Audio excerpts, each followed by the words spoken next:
falar de reduções ao primeiro quadrante. Vamos começar pensando no seguinte. Quando a gente pensa em redução ao primeiro quadrante, se o valor já é do primeiro quadrante, a gente não vai se preocupar com ele. Então vamos imaginar aqui uma circunferência trigonométrica, vamos tirar fora. Tudo aquilo que é do primeiro quadrante não nos interessa. A gente vai pegar e vai colocar aqui o seguinte, olha só, no segundo quadrante F, no terceiro quadrante P, no quarto quadrante F. O que é que a gente vai dizer? Pessoal, no segundo quadrante a gente vai verificar quanto que falta para 180 graus. No terceiro quadrante a gente vai verificar quanto passa de 180 graus. No quarto quadrante a gente vai verificar quanto que falta para 360 graus. E aí você vai me dizer, professor, redução é só isso? Redução basicamente é só isso. Isso está diretamente ligado, no entanto, ao sinal dos quadrantes que a gente tem para as diferentes funções. Então a gente vai pegar e vai considerar o seguinte, olha só. Devemos lembrar que seno é positivo no primeiro e no segundo, negativo no terceiro e no quarto quadrantes. Cosseno positivo no primeiro e no quarto, negativo no segundo e no terceiro. Tangente positiva no primeiro e no terceiro, negativa no segundo e no quarto quadrantes, ok? Bom, sabendo isso, eu quero que você dê uma olhada em alguns exemplos. Vamos pensar em valores do segundo para o primeiro quadrante, depois valores do terceiro para o primeiro, depois valores do quarto para o primeiro. Para começar, olha só, seno de 120. 120 é um valor do segundo quadrante. No segundo quadrante, o seno é positivo. De 120 para 180, falta 60. Então, a gente vai dizer que seno de 120 equivale ao seno de 60. Os dois têm a mesma resposta. Perfeito? Agora, cosseno de 150. 150 é um valor do segundo quadrante. No segundo quadrante, o cosseno é o quê? No segundo quadrante, o cosseno é negativo.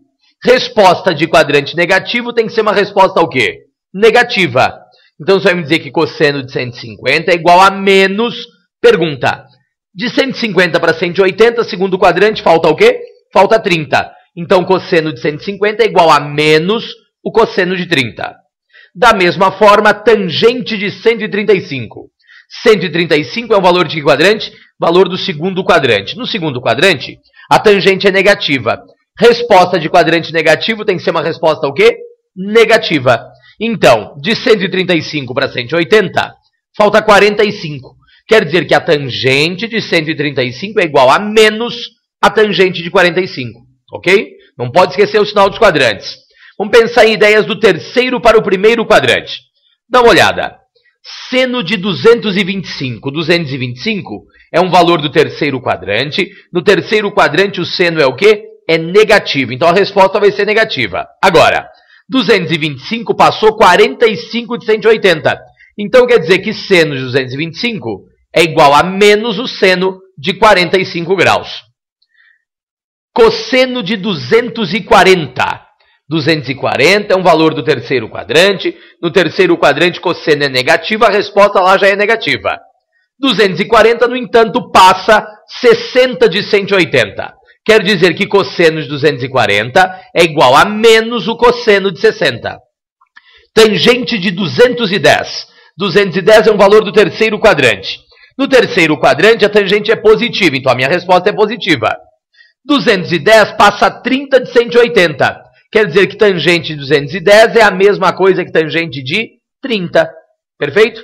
Essas são as ideias do terceiro para o primeiro quadrante. E a gente ainda pode ter ideias do quê? Do quarto para o primeiro quadrante. Dá uma olhada no seguinte. O que vai acontecer aqui? Seno de 330. 330 é um valor do quarto quadrante. No quarto quadrante nós verificamos o quê? Que o seno é negativo. Então a minha resposta é negativa. De 330 para 360, falta 30. Então, seno de 330 é a mesma coisa que menos o seno de 30.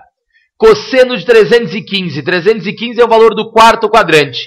No quarto quadrante, o cosseno é positivo. Então, a resposta é positiva. De 315 para 360, falta 45. Então, cosseno de 315 é igual ao cosseno de 45, ok? E tangente de 300 graus. 300 graus é um valor do quarto quadrante. No quarto quadrante, a tangente é negativa. Resposta de quadrante negativo tem que ser uma resposta o quê? negativa. De 300 para 360, falta 60. Então, tangente de 300 é igual a menos tangente de 60. Ok? Legal? Essa é a ideia que a gente tem para redução de quadrantes.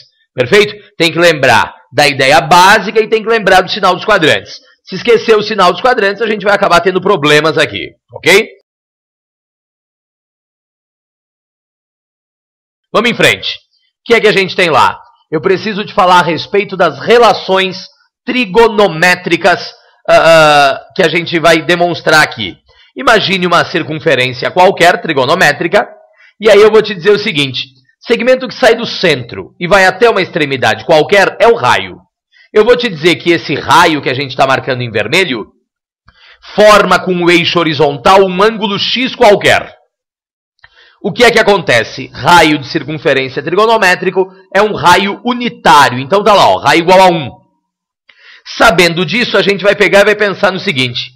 Lembra, seno é eixo vertical, cosseno é eixo horizontal. Se eu pegar um ângulo e projetar sobre o eixo do seno, eu vou determinar o seno do ângulo, no caso, seno de x. Se eu pegar um ângulo e projetar sobre o eixo do cosseno, eu vou determinar o cosseno do ângulo, no caso, cosseno de x. Nós acabamos com, olha só, um triângulo retângulo, aonde a hipotenusa vale 1, os catetos são seno e cosseno, e o ângulo que está colocado lá dentro, olha só, em azul, é um ângulo x. Consequentemente, o que é que a gente vai dizer? Pitágoras, 1 elevado ao quadrado é igual a seno ao quadrado mais cosseno ao quadrado. Ou, seno ao quadrado do ângulo mais cosseno ao quadrado do ângulo é igual a 1. O que a gente está definindo aqui? A gente está definindo aqui a relação fundamental da trigonometria. Seno ao quadrado de um ângulo mais cosseno ao quadrado de um ângulo é igual a 1. Pensando dessa forma, a gente ainda vai observar o seguinte. Dá uma olhada. Nós temos aqui o triângulo retângulo, temos a relação fundamental e logo em seguida eu quero que você me responda. No triângulo retângulo, tangente é o quê? Cateto oposto sobre cateto adjacente. Então, nesse triângulo retângulo, a tangente é o cateto oposto seno, dividido pelo cateto adjacente cosseno. Você deve estar lembrado que lá na aula número 1, quando a gente definiu os valores de seno, cosseno e tangente, de 30, 45 e 60, a gente lembrou dessa relação aqui, ok? Bom, agora, existem essas duas relações, são as relações gerais, as fundamentais, e existem algumas relações auxiliares. Para começar, cotangente de um ângulo é 1 dividido pela tangente do ângulo. Tangente é seno sobre cosseno, passa invertido, então nós ficamos com o quê? Cotangente é igual a cosseno sobre seno. Observe uma coisa importante. Se a cotangente tem relação direta com a tangente, quer dizer que os sinais da cotangente são os mesmos sinais de quem? Os mesmos sinais da tangente. Depois da cotangente, a gente ainda tem o quê? Ainda tem a secante. Secante é 1 sobre cosseno. Ou seja, se o cosseno é positivo, a secante é positiva. Se o cosseno é negativo, a secante é negativa. Então dá uma olhada no seguinte. Os sinais da secante são os mesmos sinais do cosseno. Perfeito? E nós ainda vamos ter a cossecante. Cossecante de um ângulo é igual a 1 sobre o seno do ângulo. Os sinais do seno são os mesmos sinais da cossecante. Está lá, ó. Ou seja, nós temos aqui relações fundamentais. Seno ao quadrado mais cosseno ao quadrado igual a 1. Tangente de x igual a seno de x sobre cosseno de x. E depois nós temos as relações auxiliares. Cotangente de um ângulo é igual a 1 sobre a tangente do ângulo. Secante é 1 sobre cosseno. Cossecante é 1 sobre seno. Ok? A gente vai trabalhar bastante exercícios envolvendo isso daqui. Legal?